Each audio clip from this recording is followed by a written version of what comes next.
Well, if you remember, this MCI bus we've been working on here for the last week, it came in, it had horrible kingpins in it. The bushings were completely worn all the way through on the driver's side, and the other side we're going to get into on this video here. It had horrible sounding wheel bearings on the front end. Both sides were really bad sounding, but especially the driver's side here was like the worst.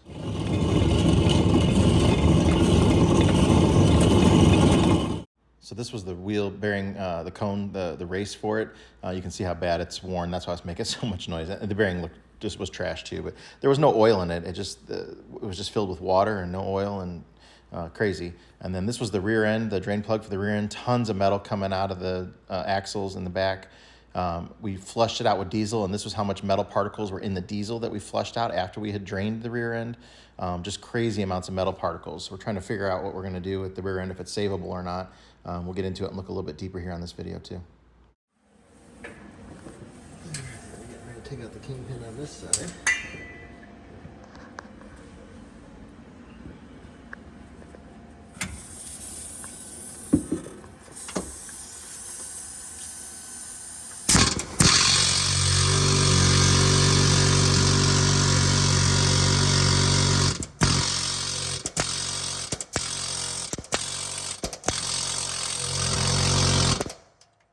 We always try the air hammer first because if it works, it saves us a lot of time from using the press.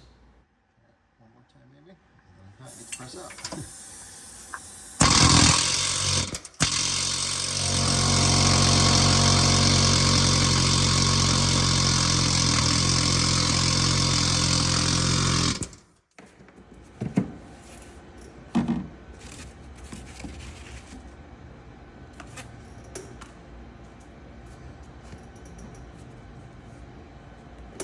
That's the only thing I don't like about this tool is how tight everything fits in there.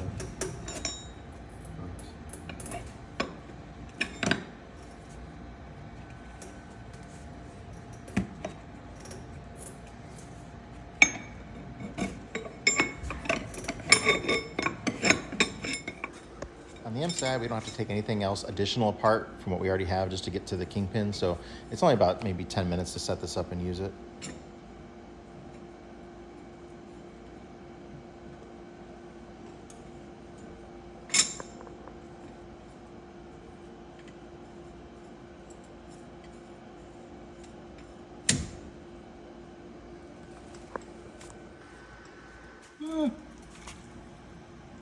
You made it worse. Drain the pressure out of it. Spray your bolt. Make it useful. Okay. Get over there! Can't pull the rubber cap off.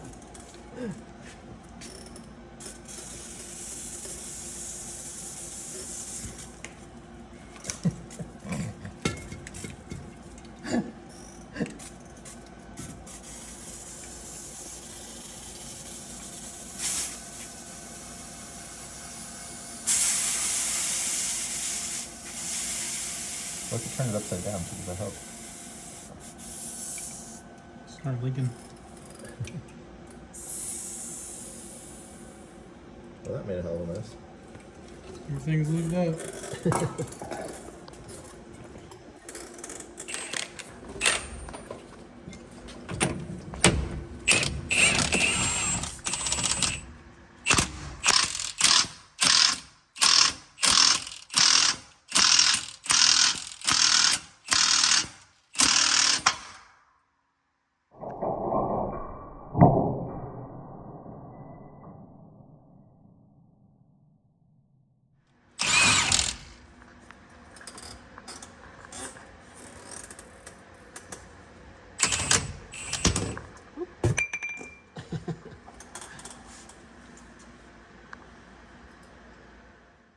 I just looked at my timestamp on the video, and from the time we got out the Tiger Tool Kingpin Press box to the time the Kingpin was laying on the floor, it was 11 minutes. And that included the fiasco with the spray bottle there, so I was right, about 10 minutes to set it up and use it. Well, this one's not quite as bad as the other one was, but there's still a lot of wear there. All catching your fingernail. See, the bushing is going to be toast. It's much softer than this. It's only on one side, obviously, because it tweaks.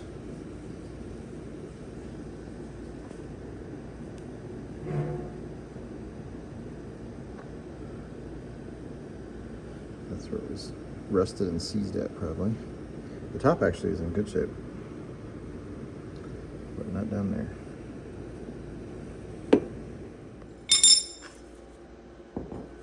See that little sleeve will pull out.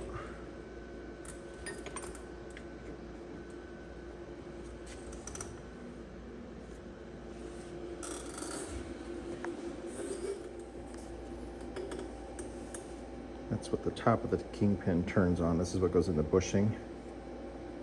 It's pretty chewed up.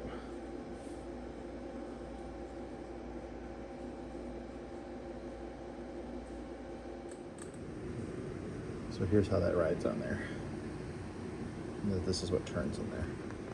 So a lot of wear.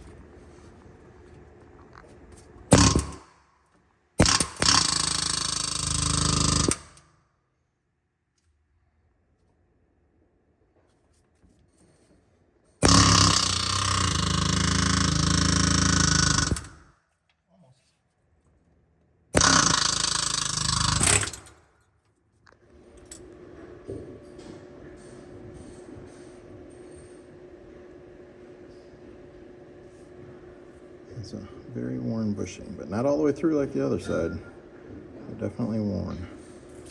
Those are some big gouges there.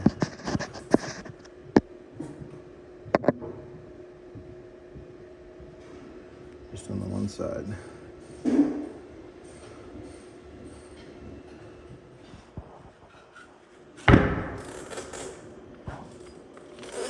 That's the wheel race.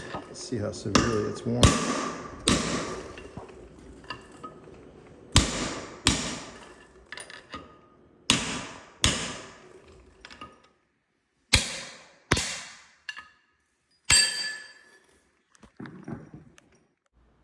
This is the inner race on the passenger side. So this one would have been making a heck of a racket too, with all those deep grooves that are, I'm assuming that was originally rust that had started there, and then it just started falling apart. But those are very deep gouges and stuff in there.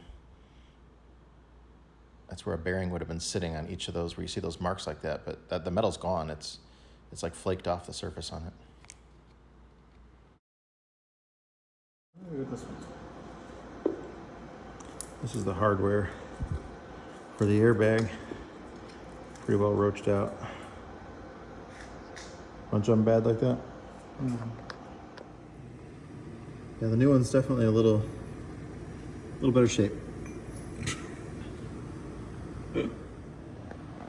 Yeah, about $1 worth of grease every 6 months would have saved thousands upon thousands of dollars on this vehicle. In the last video, we broke our wheel nut socket. We ended up going to use an impact on it, which you're not supposed to use an impact with that, but it was only welded on the outside on the one side. So we were able to put that center back in and then just re-weld it. And then we were also able to get around the back side and weld on the inside. It was kind of hard to get in there, but we were able to weld it. So it's better than new now.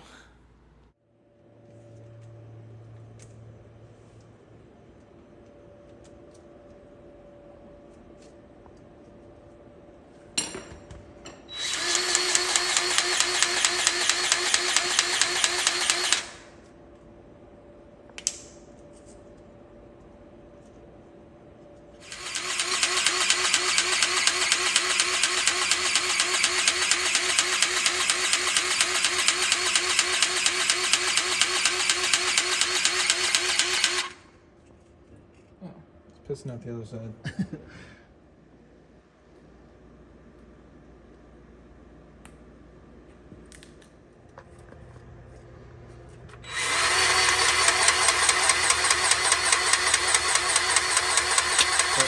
push it out over here, but I'd keep going a little extra.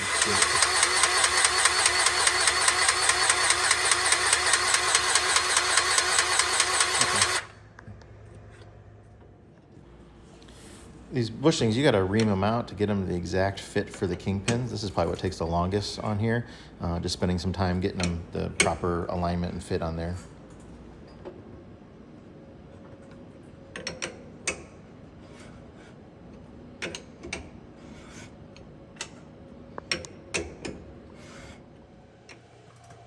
This kingpin is done too. Just need to grease it still. We have that airbag off. The airbags on the other side are all off. And then we got one right here that it's most of the way off. So we'll have all new airbags here on the front. And then just get this front end put back together here. But yeah, it's a shame. Like I said earlier, just a little bit of grease would have prevented these kingpin issues. So if your bus is sitting around a lot, you know, get under there and grease everything up real good. A couple times a year, and that's going to save you thousands of dollars.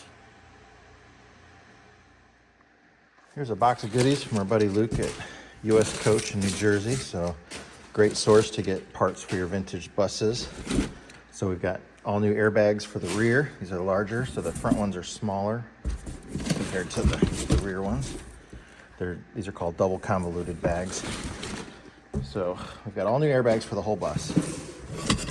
These are ridiculously expensive. They're getting close to $400 a piece now. This is the block off plate because the air beam itself can't hold air. The top mount of the airbags carries air in a beam, kind of like a big air tank in between the two. And then when that gets a pinhole, then you got to put these plates on there. One side of this bus is plated off with a different style of plate. So we had to go to these, and then they're missing the rings. So we had to get the rings as well to go on the airbags. But yeah, this is these are just, they're crazy simple to make, but they're just getting ridiculously expensive. And then we got some new hardware in here because when you use those plates, you have to use a longer bolt. So we ordered these longer bolts to go through there. This is almost a $2,000 box of parts. Well, with the kingpins that came separately, yeah, he's over $2,000 just in parts. Plus then the bearings was another almost, I want to say like $1,200 or something. So yeah, it's parts alone on this, and this is all lubrication issues, wear and improper stuff with the lubrication. And the airbags obviously are just aged out. They're probably 30 years old, and you don't want to risk them blowing out going down the road when they're so dry rotted and cracked. But yeah, the stuff's expensive, but thank goodness it's still available. And there's workarounds like these block off plates and stuff like that. Well, if you remember how much metal we got out of this rear end, and what we're going to do is we're going to put the bearings in it. We're going to pack the wheel bearings in grease and then use these block off plates. These slide over the axle there to stop the rear end oil from getting into the bearings here on the wheels. So if that's what's making all the metal is the rear end, we're not going to ruin the bearings over here with it. So these are going to get packed with grease and then use these block off plates on there. We're going to go ahead and we've drained it, we filled it with diesel, ran it, turned it over multiple times to just kind of flush out some of the metal particles. There's no huge chunks in there. There was a couple small pieces of metal that were unidentifiable, but no large chunks. I don't hear any weird noise. The backlash feels pretty decent considering. So what we're going to do is we're going to put new synthetic fluid in it, put these wheels back on with grease, like I said, and then synthetic fluid in the rear end. We're going to take it for a test drive, and we're going to see how much noise it's making. If it's not whining a lot or making a lot of noise, not clunking around, he may get 20,000 miles out of it or something. We'll just have to see. But let's take it on a test drive and see what it's doing, because we could never hear the rear end in this because of all the noise in the front. So maybe the rear end's making a terrible noise. I don't know. But we might be able to get him, a few years of enjoyment on it just by nursing the rear end, taking it easy on it. And then we'll just monitor the plug for metal content and see what's going on in there.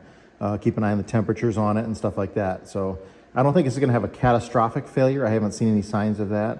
But let's get an idea of what it's doing first, and then we can make that decision. Because we might be looking at $5,000 to $7,000 back here that we can save him right now, and he can get a few years of enjoyment out of the bus. 20,000 miles or so. That'd be great. where you could push this repair off for a while. So let's at least see what we're looking at more before we just say let's go after it. Obviously, we know these things can take some abuse, as it's been abused, but nothing had come to a catastrophic failure on it. But we don't want that to happen. We don't want it to break down on them. So let's see what it's doing. We'll take it on a short test drive. We'll monitor the dips or the drain plug after that trip. Probably go ahead and flush it again anyways, just to get more and more metal out of there. Like I said, 99% of what was coming out of there was very, very fine, particulate matter. So let's see what we got. It's one of those things. In a perfect world, unlimited budget, we'll just replace the rear end and be done with it. But this way, we're going to just contain it. It's not going to affect the bearings out here anymore by using these block-off plates, so none of that oil from in there can get into there. So new seals, adjust the brakes, all new airbags back here. This is the side that needs the block-off plates on it. Where it had the airbags were just they're not even attached to it. There's no bolts through there. And then once we did put a bolt through it, then the airbag had it's kind of cocked in there. When we centered it back up right, the airbag lost its memory, and it wouldn't reseal, so we had to take the bolt back out. But yeah, that's an air chamber up in there, that big box where it goes down. The way it comes from the factory, the air just flows in that whole box from one bag. It's open on the top from one bag to the other. And this side must have a leak, or they wouldn't have put that kind of bag on it with that block-off plate.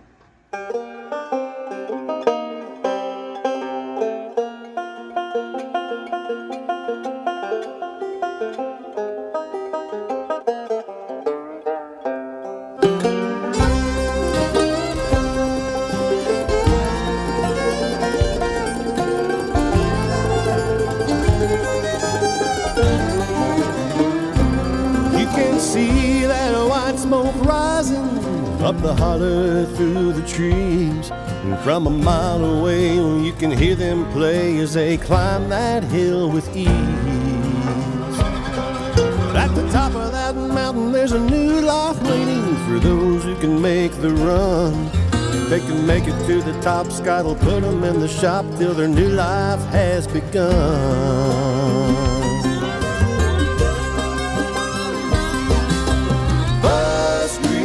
Mountain, where the buses come to run.